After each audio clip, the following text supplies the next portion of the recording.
So SNL is celebrating their 50th anniversary, and I started thinking, like, who is my favorite SNL performers of all time? I think one, two, and three on my list will always be the same, but I can have a completely different list tomorrow because there's so many people.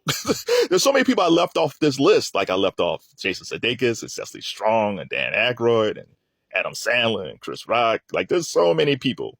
Uh, Keenan Thompson did not make my list. I don't care how long Keenan is on there. Shout out to Keenan, but he's not. I don't think Keenan would have even been in my top 20. But hey, man, shout out to Keenan Thompson. So here's my top 10. Number 10. Uh, Bill Murray. Bill Murray.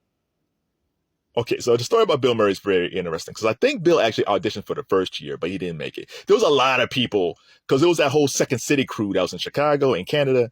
Like people like the whole Second City crew, like you have people like John Candy and that crew, they didn't make it. Like there's a lot of symmetry between the SNL originals, not for primetime players, and the Second City folks in Canada. There's a lot of cross pollination there, but a lot of people didn't make it.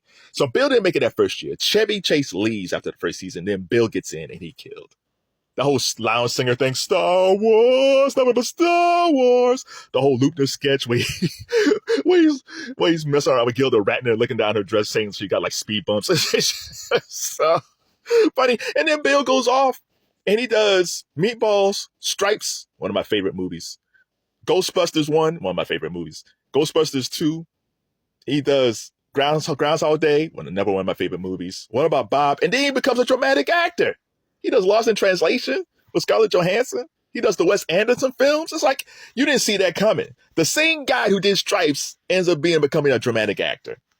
Oh my God, it's fantastic. He did Ed Wood. Oh, fantastic. Shout out to Bill Murray. Number 9, another Bill Hader. Man, I guess Bill's thing is he actually was a director. He finds his way onto SNL as a performer, and he's just brilliant. He actually should be higher on my list. Bill Hader is brilliant. Stefan, I think they did like a bracket of the top characters of all time, and I think Stefan for Weekend Update was number 1. Absolutely. Stefan was so great. If you ever been to the bar, brother, everyone was there. Dick Cheney, Barack Obama, and Mayor Lewis, that guy in the rubber suit from American Horror Story, they were all there. It's fantastic. The whole sketch with the puppet from Grenada that was smoking. Oh, and then he goes off and does Barry. Who is Bill Hader? Oh, shout out to Hader. Shout out to Hader. Next on my list, number 8, Kate McKinnon. Kate McKinnon. What's her name? Kristen Wiig leaves. She leaves SNL, and Kristen Wiig was that chick. And I was like, man, who's going to take up for Kristen Wiig? She's funny. Man, they had a whole crew of chicks led by Kate McKinnon. Kate McKinnon kind of falls through the glue comedians on SNL where you can put them in anything and they're great. Kate McKinnon was brilliant. Everything, the UFO sketches, she was funny. Everything about Kate McKinnon is funny. I still miss Kate, even though I love Sarah Sherman and I love Heidi Gardner.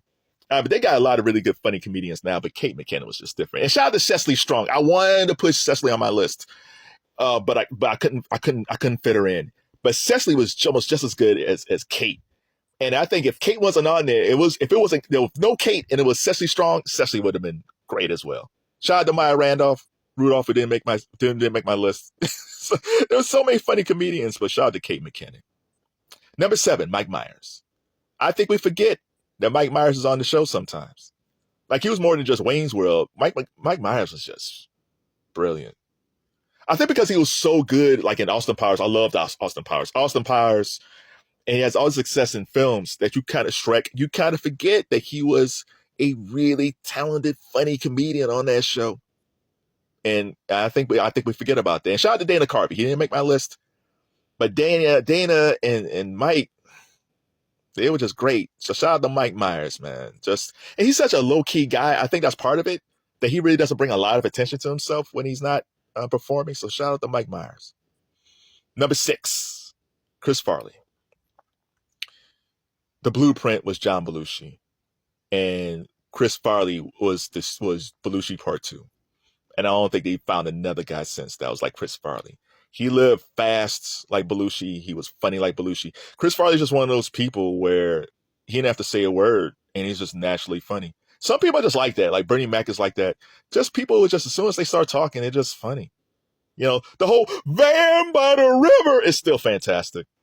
It's just the Patrick Swayze sketch when he's dancing. Just, and, you know, the one thing I didn't like is that, you know, you see stuff about SNL and they wrote all these sketches kind of talking about his weight, which was just wrong. I don't think they would do that today because they took advantage of Farley's sweetness.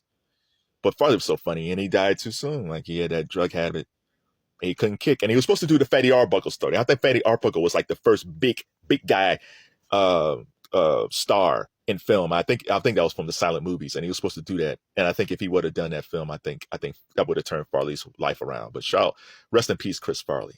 Never rest in peace. My number 5, Phil Hartman.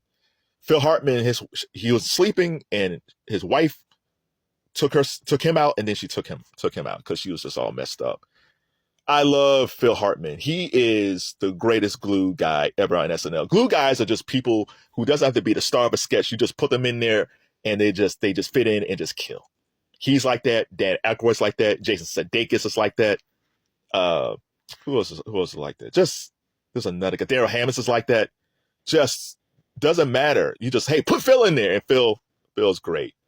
He was great as the caveman. Then he goes off and does News Radio, one of the most underrated shows in the 90s. I love News Radio. Phil was just a great team player. He didn't have to be the star. He was just that dude. Rest in peace, Phil Hartman. Still miss Phil Hartman. Never rest in peace again. Gilda Radner is my number 4. My mom loved Gilda Radner. I love Gilda Radner. Gilda Radner, she can make you laugh with her face. There was such a sweetness to Gilda, but she could play sweet, she could play crazy, she could play sexy, she could play dramatic. Oh my God, she was a theater actress doing comedy. She was just a true thespian, man. She is the blueprint for all female comedians on SNL. And unfortunately she passed away from cancer. She was married to Gene Wilder, and they had a beautiful, comedic, funny, loving relationship. So shout out to Gene Wilder. Rest in peace, Gilda Radner. Man, Gilda was so good. Number 3, John Belushi. Never rest in peace, man.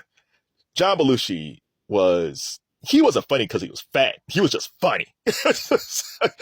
But he made big guys cool, man. It's like Heavy D when he made chubby rappers cool. Like John Belushi was that dude. The Blues Brothers, the Killer Bees sketches that he hated. Him playing Beethoven. Cheeseburger, cheeseburger, cheeseburger, no Pepsi. Coke, no Pepsi. If you go watch Animal House, most of the film, he didn't even talk. Again, his face made you laugh. Again, just like Gilda Radner, he could be very sweet and just very crazy. Oh my God, John Belushi was just brilliant. Again, like Farley, drugs got in the way, man. Shout out to this guy, Dan Aykroyd.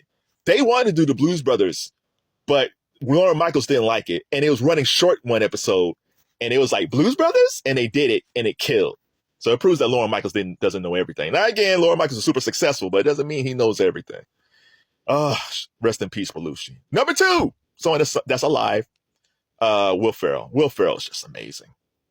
Just amazing. Celebrity Jeopardy. Just whatever you put Will Ferrell in it. The cheerleaders of Sherry Terry. Shout out to Sherry Terry. I love Sherry Terry. And then he was on it for so long, and then he goes off and does film like A Night, Step Brothers, Elf, Old School, Anchorman. Oh my God. Like, if it wasn't for number 1, like Will Ferrell probably be number 2. I mean, he probably would have been number 1 if it wasn't for this guy in number 1. Number 1 is Eddie Murphy. He saved SNL. There should be a bronze Jordan-like statue in front of 30 Rock because he saved them. And I always say this: Lorne Michaels would have never hired Eddie Murphy, or he would have never let Eddie Murphy take over that show. And the only reason that happened, again, everybody left the show. Belushi, all them left the show. Lorne Michaels left the show. He comes in with Julie Louis-Dreyfus and Joe Piscopo. The show was not working. And then one night they was running short and they had Eddie just do a stand-up he killed. And then we get all these characters you see on screen. Eddie Murphy is one of the most brilliant comedic actors ever. Brilliant. Not black comedic brilliance is Eddie Murphy. Oh, I love Eddie. Oh. So on this list, who is your favorite comedian? And maybe it's someone I didn't name. Who is your favorite performer at SNL of all time? I'm Gumby, damn it. I love Eddie Murphy.